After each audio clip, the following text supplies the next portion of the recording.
بسم اللہ الرحمن الرحیم۔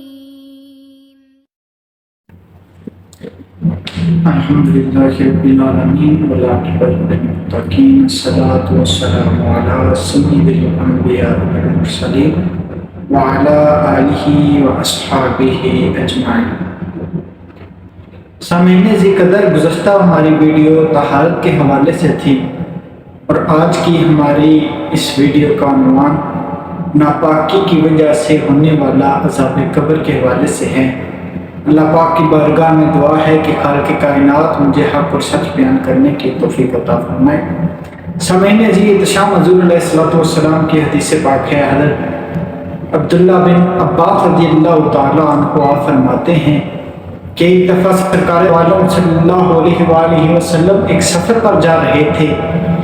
ایک جگہ پہ آپ علیہ الصلوۃ والسلام دو قبروں کے پاس سے گزرے تو آپ علیہ الصلوۃ والسلام نے ارشاد فرمایا کہ یہ جو دو قبریں ہیں، ان میں جو دو شخص مدفون ہیں انہیں عذاب دیا جا رہا ہے، وہ عذاب میں مبتلا ہیں۔ سامعین جی احتشام، آپ علیہ الصلوۃ والسلام نے مزید فرمایا کہ ان کو عذاب کے بہت بڑے گناہ کی وجہ سے نہیں دیا جا رہا، یعنی کسی ایسے گناہ کی وجہ سے انہیں عذاب نہیں دیا جا رہا کہ جس سے بچنا ناممکن ہو، جس سے بچنا بہت مشکل ہو، بلکہ انہیں عذاب ایسے گناہوں کی وجہ سے دیا جا رہا ہے جو بہت عام سمجھے جاتے ہیں۔ سامعین جی اکرام، ان میں سے ایک کا گناہ تو یہ تھا کہ وہ پیشاب کی گندگی سے بچاؤ اور پاک رہنے کی کوشش اور فکر نہیں کرتا تھا، اور دوسرے کا گناہ یہ تھا کہ وہ چغلیاں لگاتا پھرتا تھا۔ پھر رسول اللہ صلی اللہ علیہ وسلم نے کھجور کے تازہ درخت کی ایک شاخ کو لیا، اس کو چیر کر دونوں قبروں پر ایک ایک کر کے لگا دیا۔ صحابہ اکرام رضوان اللہ علیہم اجمعین جو آپ کے ساتھ تھے انہوں نے عرض کی، یا رسول اللہ، یا حبیب اللہ، یہ لگانے کا کیا مقصد ہے؟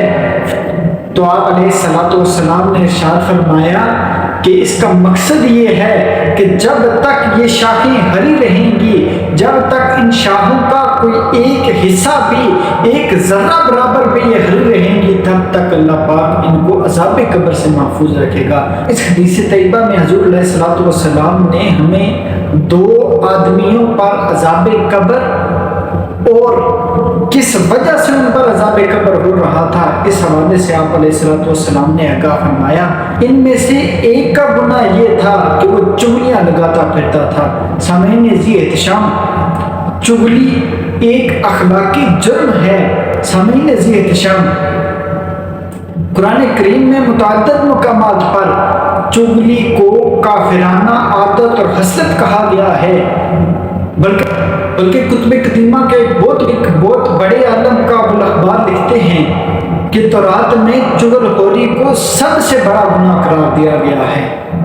سامعین ذی احتشام، اور ان میں سے دوسرے کو عذاب اس لیے مل رہا تھا کہ وہ پیشاب کرتے وقت اپنے کپڑوں کو، اپنے جسم کو اس کے قطروں سے نہیں محفوظ رکھتا تھا، اس کی گندگی اور غلاظت سے محفوظ نہیں رکھتا تھا، اس لیے اسے عذاب دیا جا رہا تھا۔ سامعین ذی احتشام، اس سے معلوم ہوتا ہے کہ پیشاب کی گندگی اور غلاظت سے خود کو اور اپنے جسم اور اپنے کپڑوں کو بچانا کتنا ضروری ہے، بلکہ اللہ تعالیٰ کے خاص احکامات میں سے ایک حکم اس کا بھی ہے، اور اگر اس میں بے احتیاطی اور لا تدبیری کی جائے تو پھر اللہ پاک نے اس کی سزا بھی بیان فرما دی ہے۔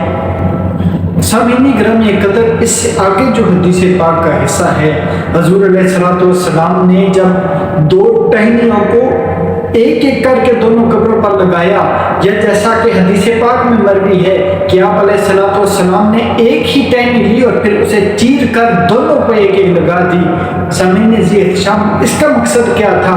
جب صحابہ اکرام علیہ السلام نے عرض کی، یا رسول اللہ، یا حبیب اللہ، فداک ابی و امی، یا رسول اللہ صلی اللہ علیہ وسلم، کہ یہ ٹہنیاں لگانے کا کیا مقصد ہے؟ تو آپ علیہ الصلوۃ والسلام نے ارشاد فرمایا، جب تک یہ ٹہنیاں ہری رہیں گی، تب تک ان قبر والوں کو عذاب سے نجات ملتی رہے گی۔ ایک اور حدیث پاک میں آتا ہے کہ جابر کا بیان ہے کہ آپ نے، حضور علیہ الصلوۃ والسلام نے حضرت جابر کو حکم دیا کہ جاؤ جابر، دو ٹہنیاں لے کے آؤ اور پھر انہیں ایک ایک کر کے قبر پر لگا دو۔ حضرت جابر فرماتے ہیں کہ میں نے حکم کی تعمیل کرتے ہوئے اسی طرح کیا جیسا کہ سرکار دو عالم صلی اللہ علیہ وآلہ وسلم نے ارشاد فرمایا تھا۔ جب میں واپس آیا اور بابت دریافت کی تو آپ علیہ الصلوۃ والسلام نے ارشاد فرمایا کہ اس کا مقصد یہ تھا کہ جب تک یہ ٹہنیاں ہری رہیں گی تب تک اللہ پاک ان کے عذاب میں تخفیف فرمائیں گے۔ سمعین ذی احتشام،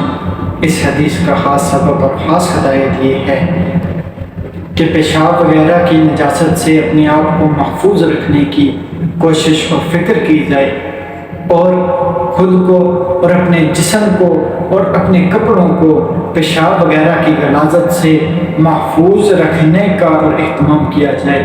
سامعین ذی احتشام، اور اس حدیث پاک کا دوسرا اہم سبق یہ ہے کہ چول خوری جیسی مفسدانہ، منافقانہ حسلت سے اور کافرانہ عادت سے باز رکھا جائے۔ سامعین ذی احتشام، خالق کائنات رب ذوالجلال کی بارگاہ میں دعا ہے کہ خالق کائنات ہم سب کو گندگی سے بچنے اور چغل خوری جیسی لعنت سے محفوظ فرمائے۔